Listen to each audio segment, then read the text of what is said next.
requires a multi-stakeholder approach.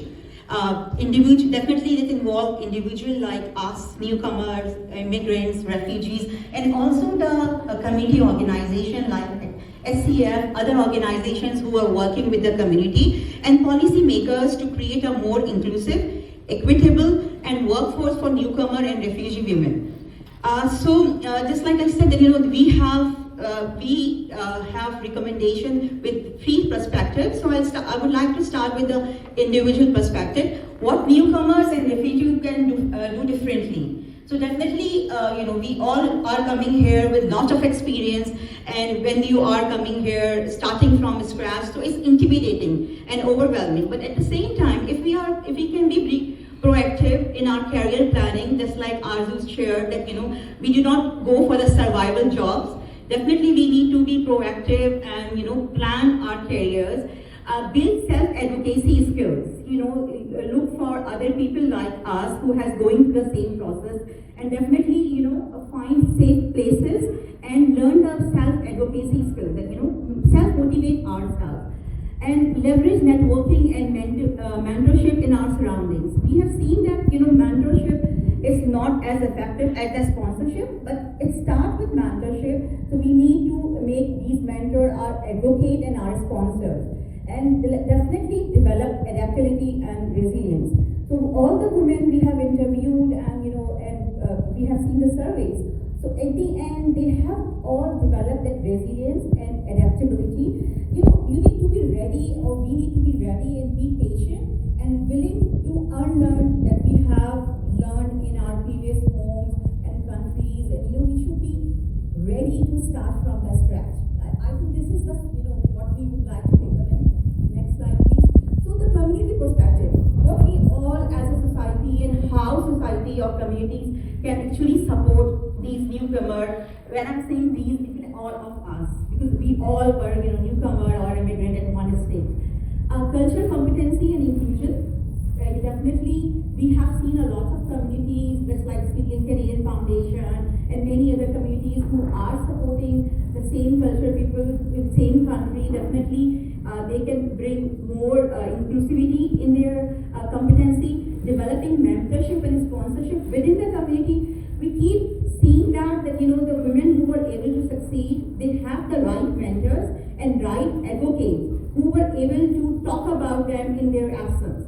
And I think with women, this is the most important thing, that we have other women to support us. And that's how we are all also a community here. So we need to support each other in our absence.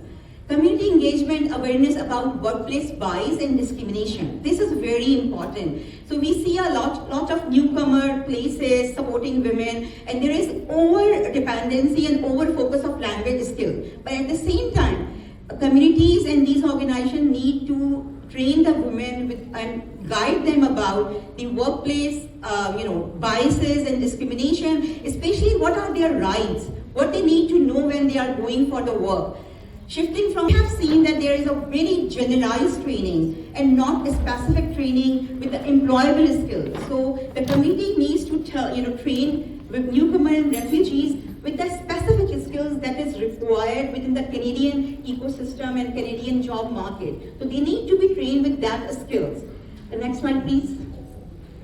So the most long list for the key recommendations for the government at all levels, policy recommendations for the real change. We love Canada, that's why we are all here. But we have all seen the systemic barriers, and the change comes from ourselves.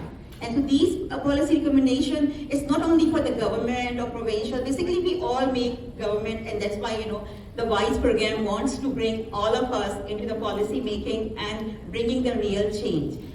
Credential and employment reforms. We all talk about the Canadian experience, credentials, and policies preventing discrimination in hiring. Again, the Canadian experience, and we have seen that during this research, that there is an unconscious bias. Arzu shared, one participant quote also that, it is unconscious bias that if a newcomer woman is applying for a job, so it's understood that, she's being treated like she doesn't know anything. So that needs to be change, and it only brings with the right policies in the workplaces. Establishing effective feedback mechanisms. So what we have learned from these women, they have different experiences and they have been talking about that, but the voice was unheard. So there should be a proper feedback mechanism that, you know, these newcomer experiences, refugee women experiences should be heard. Increase childcare subsidies and expand vocational training. With the women supporting their families, and just like, you know, one of the participants is not here. She has really worked hard for last 5 months and she wanted to be here. But just because she has to take care of her child, she's not here. So that's why, you know, childcare subsidies, providing support, because the different from Canada and our back home, because when we are raising a child, there is a complete community support that we don't find it here because we are alone, we don't have our families, relatives. So definitely we, as a community, we need to provide them the support. Again, more structured mentorship and sponsorship program. I will share my story later, but for me as a newcomer, mentorship, right sponsors, right educate, they created a big difference. And that's why, you know, we are talking about right mentorship, structured mentorship, not just general mentorship, you know, structured mentorship, like, you know, what the women need actually. Accountability and policy implementation. So we have this policy of Canadian credentials, experience, but there should be an accountability mechanism also. Why it is required? What is the status or data behind this? Why we need Canadian experience? Why the credentials need to be certified by Canadians? Because, you know, it's for, you know, everywhere we are getting the degrees, we are working, we have all this documentary evidence, but it's still why? So what is the logic behind it? Regular diversity policy reviews with employee feedback. So we see that, you know, employers have been involved in the decision making and policy making, but where are the employees? Where are the people in the decision making and policy making who are directly affected with these policies? So they should also be involved in the policy making and, you know, with their feedback. Accountability measures to ensure organizations follow inclusion commitments. So, you know, D&I commitments, slogans are everywhere, but, you know, we need to see whether are they really implemented or not, or the organizations who are, you know, saying that they have the inclusive policy, but are they actually implementing that? Where is the accountability? So with this report, we anticipate that, you know, what we have, why we do this report. So we anticipate that with these recommendations, with these knowledge, you know, there are a lot of voices that was unheard. So we believe that you know, with this is like a call to action, and we would like that, you know, with the systematic barriers, if these barriers have been changed, so a lot of women with the right potential, intellect and skills can actually take up the leadership roles.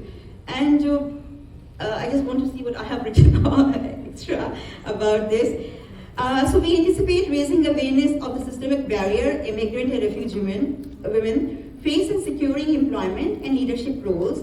This research serves as a call to action for individuals, organizations, and policy makers to implement tangible solutions that empower newcomer women to succeed and contribute meaningfully. I'm sorry, I want to change empower from here, because we don't need to be empowered. We are already empowered. We just need a little support. I don't like empower word with women. We are already empowered. We just need a little guidance and support, just like we have it, you know, for this research report from Dr. Alka. We were doing the research, she provided us the guidance and right information and knowledge to actually make it happen. And that's all we need. Thank you.